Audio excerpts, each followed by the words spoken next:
오늘은 우리 교회 설립 24주년이 되는 설립 기념 주일입니다. 또 아울러 우리가 추수감사 주일로 하나님 앞에 감사하는 주일입니다. 오늘 이 자리에까지 올 수 있도록 지난 24년 동안 돌보아 주신 주님의 은혜를 다시 한번 감사드리고, 또한 24년간 저와 함께 해주신, 그리고 저를 위하여서 기도해 주시고 몸된 교회를 위해서 수고와 헌신을 감당해 주신 모든 성도님들께 감사를 드립니다. 오늘 본문의 말씀을 가지고 나눌 은혜의 제목은 감사하는 자가 되라 하는 제목입니다.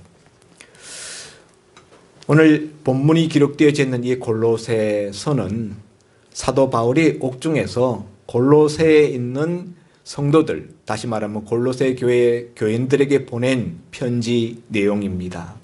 골로새 교회는 어떻게 시작되었는가? 골로새 교회는 사도 바울이 직접 개척하여서 세운 일반적인 다른 교회와는 달리 사도 바울의 전도를 받고 훈련을 받았던 에바브라라는 사람이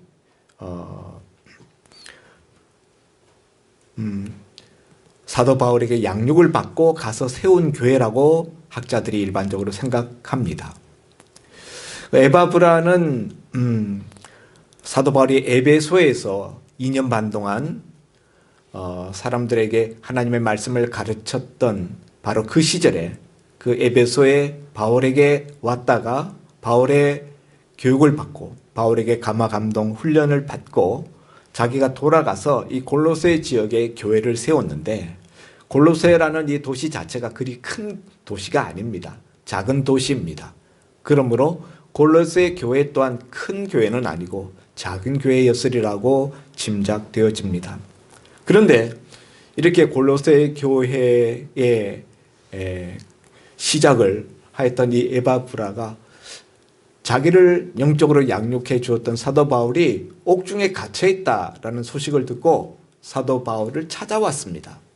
감옥에 갇혀 있는 바울에게 찾아와서 이런저런 이야기를 나누게 되었겠죠. 그러면서 골로새 교회 이야기를 하게 됩니다.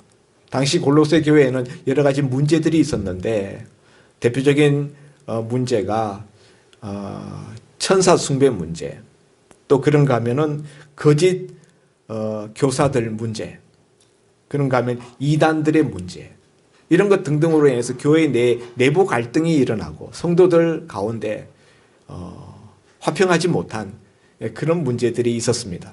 바로 에바브라를 통하여서 들은 골로새 교회 문제들에 대하여서 처방전을 준 것이 바로 오늘 우리가 읽은 이 골로새서다 하는 것이죠.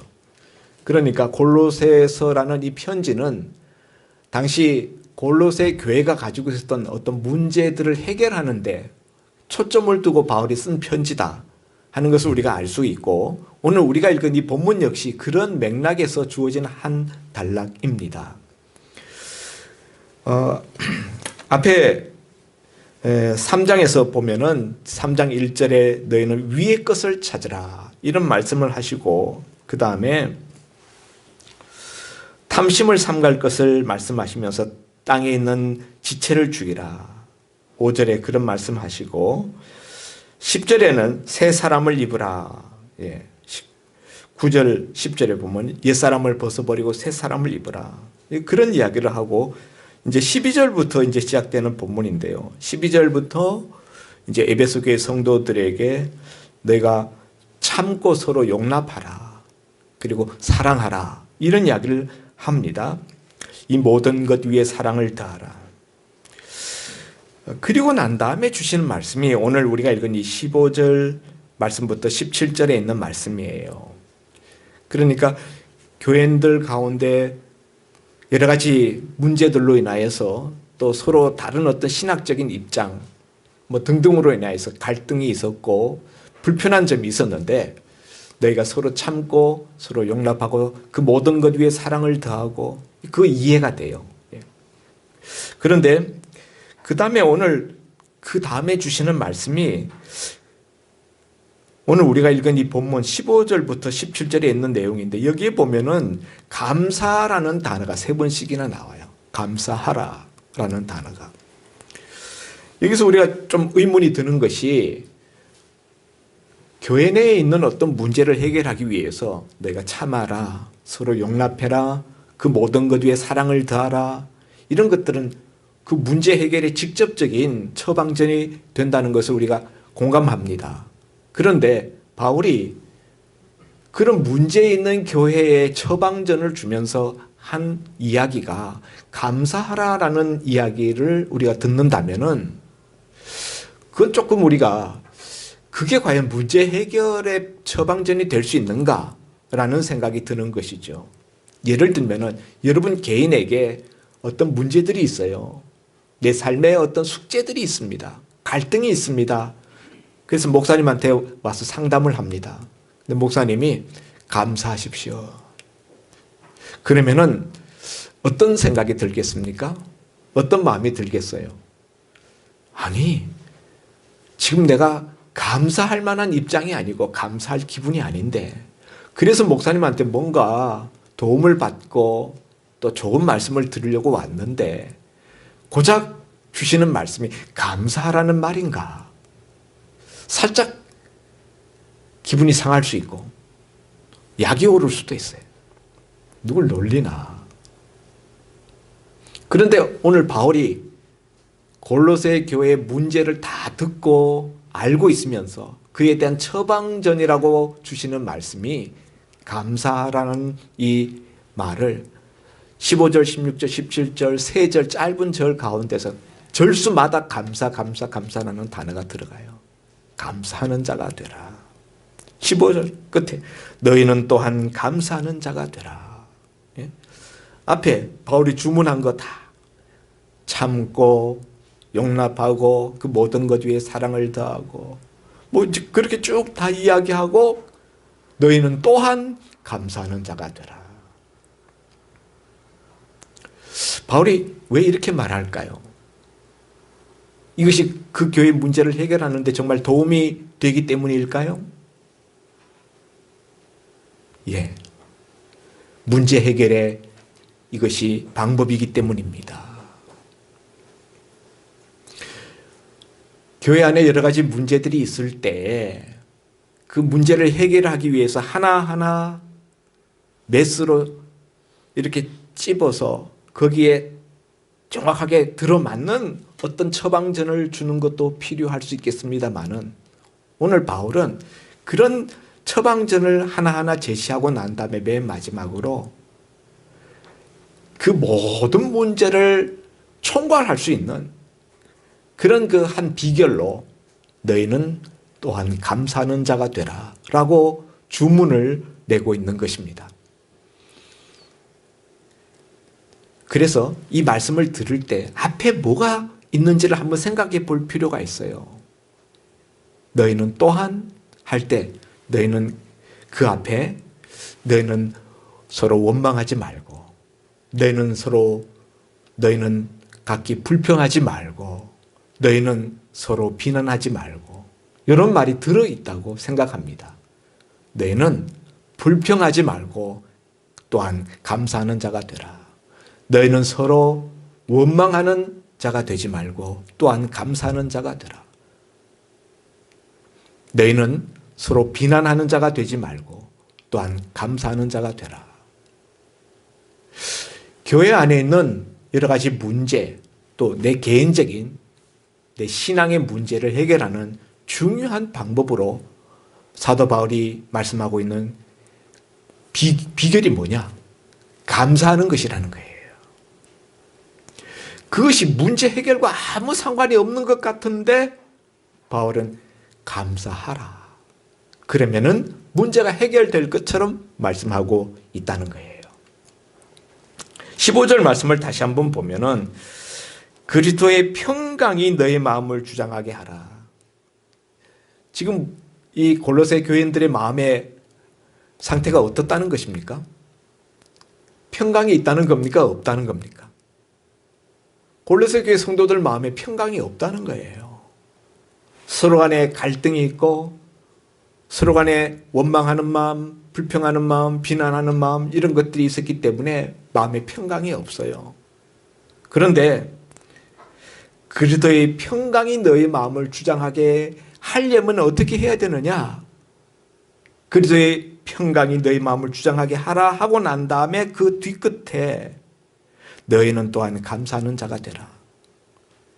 이 말씀을 주신 이유는 감사할 때 어떻다는 겁니까? 그리스도의 평강이 우리 마음에 깃들게 된다는 거예요. 앞에 보면은 너희는 평강을 위하여 한 몸으로 부르심을 받았나니. 교회 성도는 한 몸으로 부르심을 받은 지체입니다. 예수 그리스도라는 몸을 구성하는 한 부분의 지체들입니다. 하나됨을 이루어야 되고요. 그 하나됨이라는 것 속에는 반드시 평강이 들어있는 거죠. 평강해야 하나가 되는 거지. 서로 마음이 갈갈이 찢겨지고 서로 원망하고 비난하고 불평하는 그런 마음이 되면은 어떻게 하나가 될 수 있겠습니까? 그런 점에서 너희는 평강을 위하여 한 몸으로 부르심을 받은 지체들이다. 그러므로 너희는 감사하는 자가 되라. 감사하면은 우리 마음속에 뭐가 떠나갑니까? 감사하는 순간 우리 마음에 불평이 떠나가게 돼요. 감사하면서 동시에 불평할 수는 없어. 그렇죠? 우리 입에서 감사합니다라는 말이 나올 때는 그 자리에서 우리가 불평할 수는 없다는 거죠. 그래서 감사하는 자가 되라. 그러면은 불평, 원망, 비난이 떠나가게 되고 그렇게 되면은 그리스도의 평강이 우리 마음에 찾아오게 되고 우리는 그리스도의 한 몸으로 한 지체로서 하나됨을 이루어갈 수 있다는 것이죠. 갈등이 많고 여러 가지 문제들이 들끓고 있는 골로새 교회 문제 해결을 하는 중요한 방법으로 사도 바울은 감사하는 자가 되라 라고 말씀하고 있습니다. 성도 여러분, 교회 안에 여러 가지 문제들이 없을 수는 없어요. 어느 교회든지 어느 시대든지 교회 안에는 늘 문제들이 있었습니다. 성령 충만했던 초대 교회도 문제가 있었습니다. 그런데 그 문제를 해결하는 여러 가지 방법 중에 우리가 놓쳐서는 안 되는 한 가지 방법은 무조건 감사하는 거예요. 감사할 거리를 우리가 찾는 거예요. 그리고 감사합니다라고 우리가 말을 하는 거예요. 그 순간에 원망이 사라지고 불평이 사라지고 비난이 사라지기 때문입니다. 그러면 교회가 얼마나 더 좋아집니까? 감사하기 전과 감사하고 난 이후가 전혀 다른 교회가 되어진다는 것이죠. 두 번째로 16절 말씀에 보니까 그리스도의 말씀이 너희 속에 풍성히 거하여 모든 지혜로 피차 가르치며 권면하고. 우리가 하나님의 말씀이 우리 속에 풍성히 거하는 것이 왜 중요한가?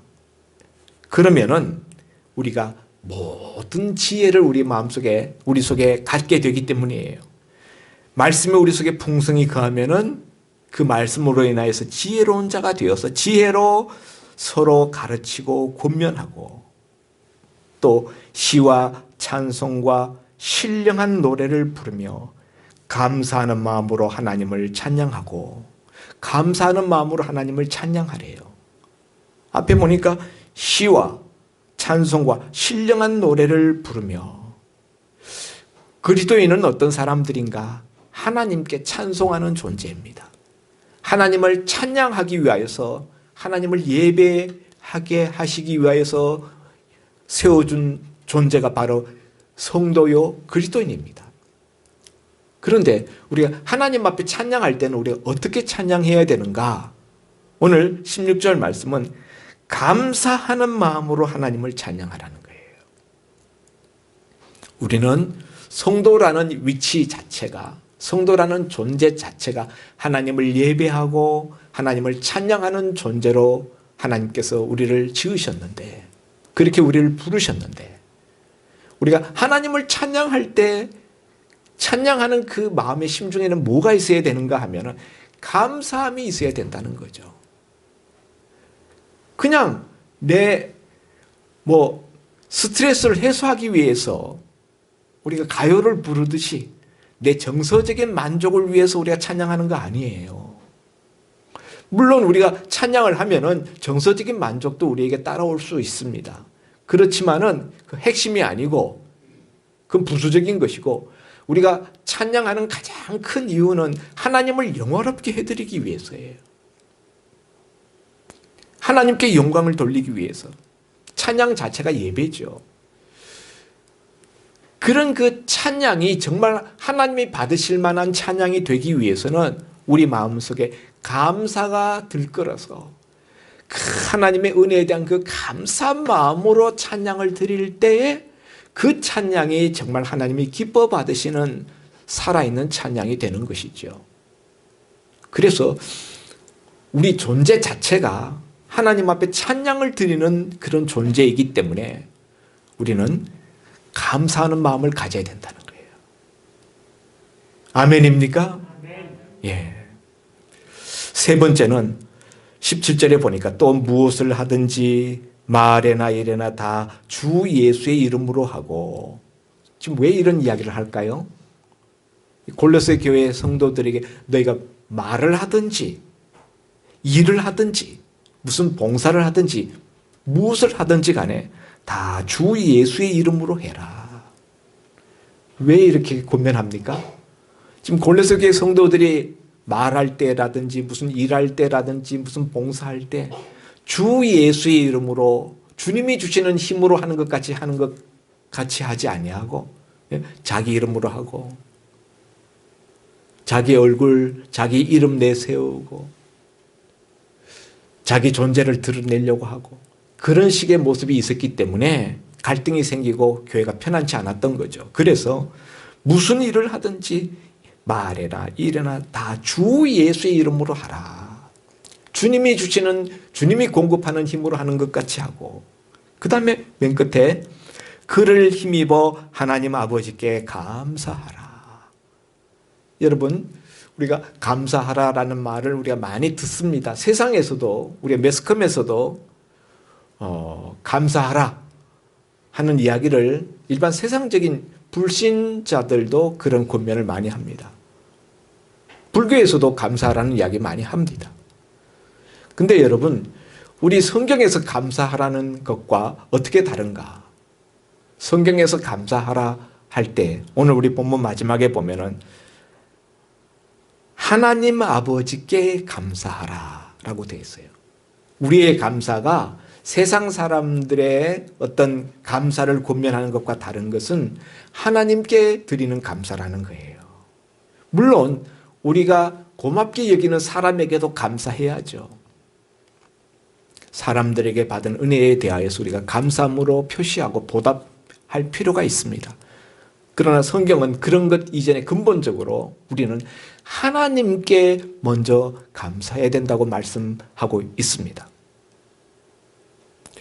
그런데 하나님께 감사할 때 그를 힘입어 하나님 아버지께 감사하라. 이렇게 17절에 말씀하고 있어요.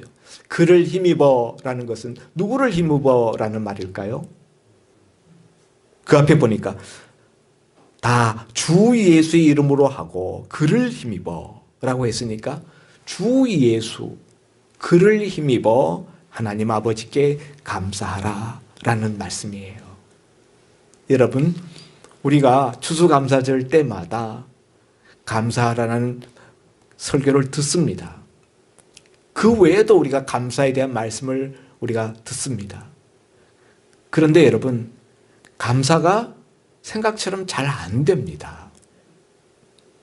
감사라는 설교를 얼마나 많이 듣습니까? 그런데 우리가 듣고도 실천이 잘 안 돼요. 왜 그럴까요? 귀로는 듣고 머리로는 알아요. 그런데 마음이 그렇게 움직여지지 않는 거예요.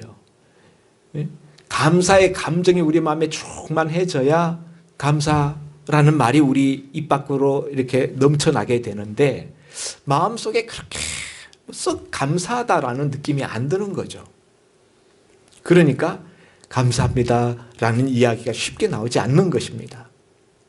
그래서 오늘 성경은 우리에게 주 예수를 힘입어 하나님께 감사하라 라고 말하는 거예요. 감사도 내 힘으로 하려고 해도 안 된다. 그러니까 어떻게 해야 된다고요? 주 예수를 힘입어서 내 힘으로 안 될 때 예수님의 도와주시는 힘을 받아서 그 힘을 힘입어서 감사할 수 있다는 거예요. 그게 뭘까요? 예수님이 어떻게 우리에게 힘을 주어서 우리가 감사할 수 있게 될까요? 그것이 바로 십자가의 은혜입니다. 우리가 도저히 감사할 기분이 안 들고 감사합니다라는 표현이 우리 입에서 나오지 않을 때도 주님이 나를 구원하시기 위하여 자신의 생명을 내어주시고 그 몸을 깨뜨려 피 흘려주신 그 십자가를 우리가 생각하면은, 그 십자가를 마음에 깊이 묵상하면은 제일 먼저 우리 마음속에 우러나오는 반응이 무엇입니까? 감사합니다. 예수님, 제가 뭔데 주님이 그렇게까지 하셨습니까? 라는 이 감정이, 이 생각이 우리 마음에 샘물처럼 고연하게 되는 것입니다.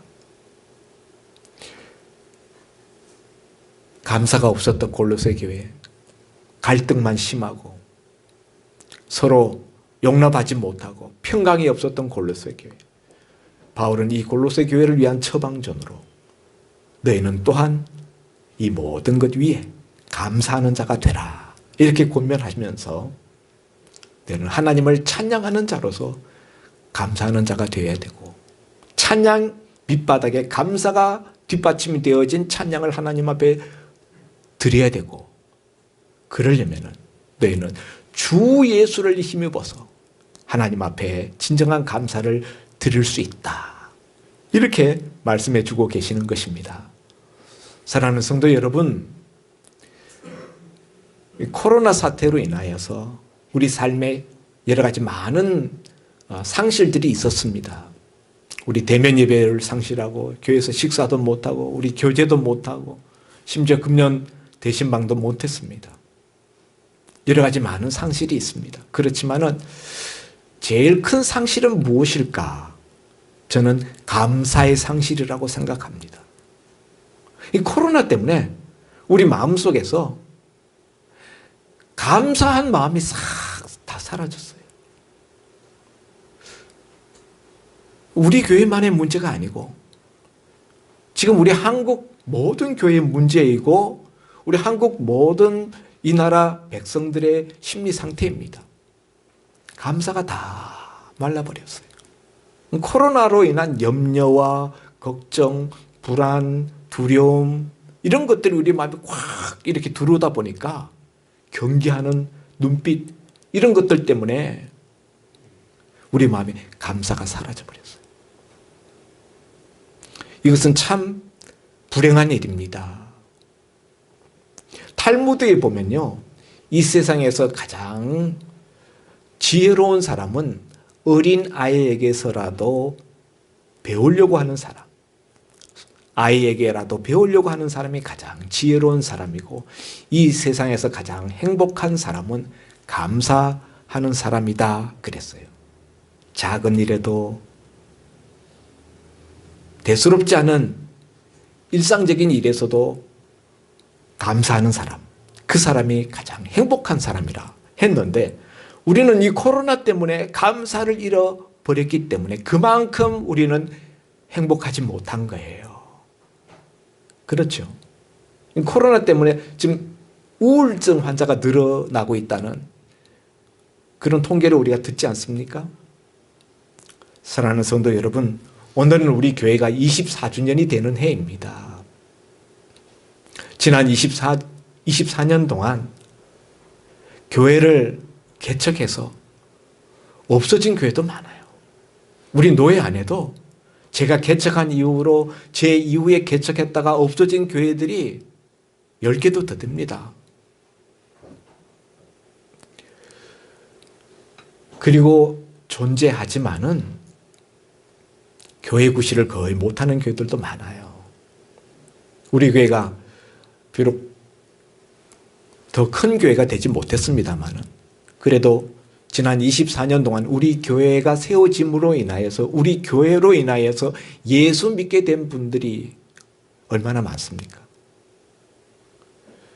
그리고 우리 교회에 와서 신앙생활을 제대로 하게 된 분들도 그전엔 유명무실한 거의 형식적인 무늬만의 신자였던 분들이 주일 성수 제대로 하고 하나님 앞에 정말 성도로서 이렇게 세움받게 된 그런 분들이 얼마나 많습니까? 그 중에는 지금 우리 교회를 떠난 분들도 있지만은 그분들도 간 곳에서 우리 교회에서 배운 신앙과 그 믿음을 가지고 신앙생활 잘 하고 있는 분들이 많습니다. 이런 거 생각할 때 얼마나 감사한지요. 여러분, 난 여러분이 지금보다 훨씬 행복한 분들이 되었으면 좋겠습니다. 우리 교회 성도들이 이 평택에서 제일 행복한 분들이 되었으면 좋겠어요. 근데 그 방법이 뭐냐? 여러분이 감사를 습관화하는 거예요. 감사를 습관화하는 거예요. 제가 인터넷에서 보니까 윌 파이라는 그런 분이 있었는데 지금도 있어요. 그분이 지금 뭐 하고 있는가 하면 세계를 돌아다니면서 아프리카, 유럽, 북미 각처를 다니면서 희망 전도사가 되어 있습니다. 근데 이분이 젊은 나이에 뇌종양에 걸렸어요. 뇌암에 걸렸습니다. 암덩이가 자라가게 되는데 그로 인하여서 극심한 우울증이 왔고요. 그리고는 자살 충동에 시달렸어요. 내가 이렇게 고통받으면서 내가 비참하게 이렇게 죽기 전에 내가 스스로 내 인생을 빨리 끝내야 되겠다. 그런 그 자살 충동에 계속 시달렸습니다. 그랬던 그분이 자기 인생을 어떻게 좀 바꿔볼 수 없을까 해서 시작한 것이 감사하는 일이었어요. 하루에 3가지씩 감사한 제목을 찾아서 그것을 기록하는 거예요. 감사일기를 쓰는 거예요. 그분이 그래서 그렇게 하루에 3줄씩 감사한 그것을 썼는데 책으로 냈어요. 그분이 하루 3줄 감사의 기적. 하루 3줄 감사의 기적이라는 책을 이 윌파이어라는 이 사람이 썼는데 그렇게 하다가 보니까 어느 순간에 자기 그 뇌 종양이 점점 줄어들기 시작하는 거예요. 그리고는 마침내 그 뇌종양의 말끔히 다 나아서 이분이 세계를 다니면서 감사를 증거하는 감사 전도사가 됐습니다. 여러분 서점에 가면은 그 책을 사서 읽을 수 있습니다. 예, 하루 3줄 감사의 기적. 제가 어제 이 감사에 대한 설교를 준비하면서 가피풀이라고 다음에 들어가서 인터넷 들어가서 가피풀 치면은 거기 이제 우리 이제 예수 믿는 사람들이 들어와서 거기에 여러 가지 글들을 남기는데 하루 한 줄 감사의 글 올리기라는 코너가 있더라고요. 거기에 보니까 예수 믿는 성도들이 누구든지 거기에 올라가서 자기가 감사한 거 하나씩 거기다 올리는 거예요. 그게 그냥 몇십만 건이 이제 계속 올라가고 있어요. 그런 일을 왜 할까? 사람들 마음속에 하나님께 대한 감사의 마음을 일으켜서 사람들 그만큼 행복하게 하고 또 그것을 통해서 하나님 앞에 더 깊은 감사로 나갈 수 있게 하려고 그렇게 만든 것 같더라고요. 성도 여러분, 세상에는 3종류의 감사가 있습니다. 첫 번째 사람들은 어떤 일이 있어도 감사하지 않는 사람들이 있어요. 두 번째 사람은 감사한 조건이 생겼을 때만 감사하는 사람이에요.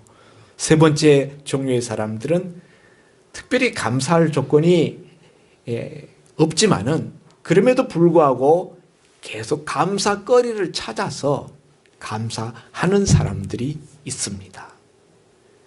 보통 사람들이 생각하는 일상적인 당연한 일도 감사의 제목으로 받아서 감사하는 사람들입니다.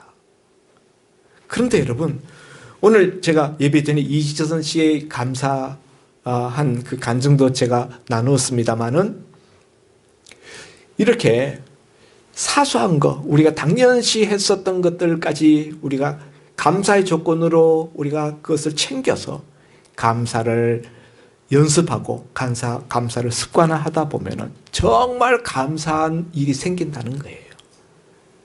우리가 감사할 것 같지도 않은 굳이 뭐 이런 것 가지고 감사해야 돼 하는 그런 일까지도 우리가 감사의 조건으로 챙겨서 하나님 앞에 감사를 드리면은 그만큼 우리 마음의 평강이 넘치게 되고 그만큼 우리가 행복해지고요.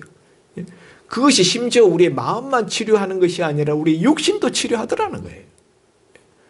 많은 사람들이 이지선 씨뿐만 아니라 오늘 제가 예를 든 윌파이 그 외에도 많은 사람들이 하나님 앞에 감사합니다라는 이것을 계속 습관화하다가 그 감사한 것을 계속 찾아서 입으로 말하고 글로 쓰고 표현하고 그러다 보니까 인생이 바뀌는 것을 경험했다는 거예요. 여러분, 오늘 한 가지 제안을 드립니다. 오늘부터 우리가 하루에 3가지씩 감사한 것을 찾아서 기록해 보자. 혹은 하나님 앞에 3번씩 하나님 이래서 감사합니다. 이래서 감사합니다. 이래서 감사합니다. 3번, 3가지 우리 하나님 앞에 입술로 감사를 표현해 보자. 여러분, 마음속으로만 감사하다라는 것을 가지고 있어서는 안 돼요. 종은 울려야 종이듯이 감사는 표현이 되어야 능력입니다. 표현되지 않고 마음으로만 가지고 있는 감사는 능력으로 나타나지 못합니다. 입술로 감사합니다 라고 표현하고 글로 쓰고 또 뭔가 감사의 표시를 하고 그럴 때에 그 감사가 능력이 되는 거예요. 여러분, 어려울 때일수록 감사할 수 있는 저와 여러분이 될 수 있기를 바랍니다. 예. 그래야 그 어려움에서 탈출할 수가 있고 인생이 바뀔 수가 있습니다. 오늘 너희는 또한 감사하는 자가 되라. 사도 바울의 말씀을, 주님의 말씀을 들었습니다. 기도합니다. 하나님 아버지, 늘 우리가 기억은 하면서도 우리가 실행하지 못했던 이 감사, 주 예수를 힘입어 비로소 우리가 하나님 앞에 감사하게 되는 줄 믿습니다.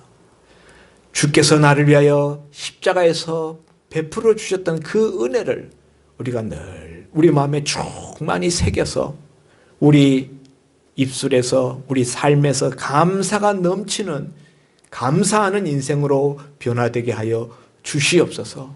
감사할 때 우리 인생이 바뀐다고 우리가 들었습니다.